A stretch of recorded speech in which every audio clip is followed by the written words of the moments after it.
as many of you may know, that we have facilitated several home births, and home birthing is one of the main outreaches and branches of this ministry. So it's something I'm very, very passionate about and have taught and work with to a large degree. And some of the principles that I want to share here, some things that parents often don't think about. Your child spent 9 months inside a womb, so it's living in an aquatic environment which has tremendous noise reduction. I mean, even though the consciousness perceives everything, I mean, your child, and this is something that's such a simple statement, but a lot of parents don't know this either. Your child can see, hear, feel, experience every single thing that's going on inside of you. First of all, your brain, your emotional body, but also the stimuli going around outside your body. Child's consciousness perceives everything. Nothing is lost. And a lot of people don't know that. So not only things you say and do, but even things you think and feel that you never speak. Child, it's all being recorded inside that child's brain, heart, emotional body, consciousness. Very important. That will greatly modify and adjust how and what you say and do while you're pregnant. Another point, because this child is inside your body and submerged in fluids and with layers upon layers of, the placenta, then the uterus, then the outer stomach, and then the clothing, and then, the enveloping aura of you protecting it, the child is shielded to an enormous degree from the outer sensorial experiences of sound, of motion, of activity, of light, color, visuals, movement. So when the child comes outside the body, you can imagine some of these things that people don't think about. That sudden change is so dramatic, it's so profound. I mean, it's more profound than any other momentary transition in the whole human experience. Even more profound than the moment of what we call death, when you leave your body. That's nothing compared to the drastic change from a child coming out of the womb and into the world. There's nothing that compares. And quite frankly, most parents do not take that into consideration to the degree that they need to. And this subjects the child to intense overstimulation, which is quite violating and quite traumatizing. So again, so much of this is common sense if you just think about it. So as the child comes out, it's already had a powerful enough transition. So first and foremost, you want to create in your birthing room, you want to soften that environment as much as you possibly can to bring the child into the world, to make that transition, the dichotomy, as small as possible. Like for instance, when my daughter was born at home, we unplugged every single electronic thing in the room. There was no electricity in the room.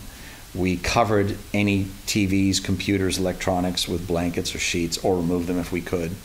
Filled the room with cut flowers, live plants and flowers, live rose bushes we bought, candles everywhere, soft music, and of course we confer with the unborn child to find out what her favorite music was, what she requested, what she wanted. And then we create this beautiful environment and ask the child who she wanted at her birth, and she specified who she wanted. Created a womb, turned that bedroom, birthing room into a womb, an external womb. And then outside of that, the rest of the house was another level of external womb that was also treated accordingly, and we had special preparations made.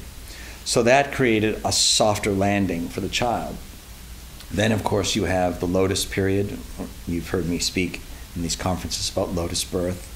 That lasts anywhere from 3 to 10 days, where the umbilical cord is still attached to the child, and he or she is next to the mother, which is, that alone creates not only the bonding and the safety for now being in this exposed, completely vulnerable external world, but also creates that deep bonding between mother and child, and of course father and child. And so we're creating this gradual integration into the outer world. Then as part of my teachings, I always recommend a period of at least 30 days to have the child live in the home with a very limited nucleus of people, so not a lot of overstimulation. These baby parties where 30 and 40 people come over and they pass a brand new, still wet infant around the room for everyone to hold it, paw it, maul it, grab it, turn it, twist it, kiss it, lap all over it. Very, very abusive. We had I'll use my own experience just to give you a point of reference, and of course you decide for yourself what is so. We had, at 7 days, we had the first reception of our child, which was in our home, and that was only a small, small gathering of people who came just to greet the child. The child stayed in the mother's arms with myself next to her, and people came up and just knelt before her and could see her and quietly whisper, any sweet words. There was no baby passing, like, touch football or playing hot potato with the baby. That was at 7 days, and that was the only time. During the lotus period, the only people allowed, even in the room for any reason whatsoever, were the people who were actually physically at the birth and in the room where the baby emerged. Those were the only people who could come into the room during the lotus period until the cord severed. And then it was, like I said, almost no interaction with anyone besides that lotus birthing team for the first week. And then at week 2, it was Easter weekend, we took our baby to the park and just to be outside in nature for the first time. That was the first time the child was out of the house. That was at 14 or 15 days. And we went up to the park and laid out a blanket and kept her nice and warm and put her in the shade. I see a lot of parents fry their babies in the sun, slather them up with toxic sun lotions and tanning lotions, which is not very healthy. But we put the baby in the shade and just let her experience the breeze on her and see the movement, and we kept it very quiet around her. Again, no hot potato passing the baby around. And that was only for 30 minutes, and then we came home. Those were the only 2 interactions of any kind, really, with what you'd call the public.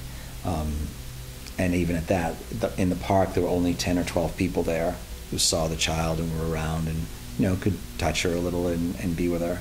But it was just creating that slow transition into the world where the baby's feeling safer and safer and just being able to get its sea legs, so to speak, or land legs.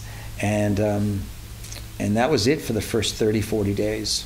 And then again from there, it started slowly with little walks in the stroller, quiet times, and then it develops from there.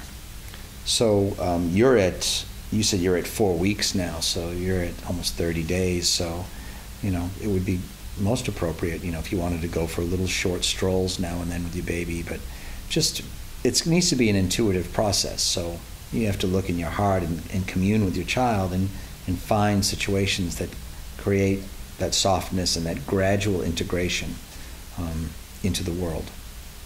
And you'll see, you'll be able to play off it. You watch the baby's reactions, watch her sensitivities, and as the saying goes, a child shall lead you, and you'll see. You'll have a much healthier, well-rounded, well-balanced human being growing up when you treat it with that level of grace and respect and care. So thank you for your question. That was a really important question. It's not one that people normally ask. Most people just crank out the baby and business as usual the next day, and it's not taking into account what the child's needs are. Now, again, I understand there are situations where people may not have the luxury of doing what I said, and I understand that. But do your best efforts. Hold the highest intention, so, and just go from there.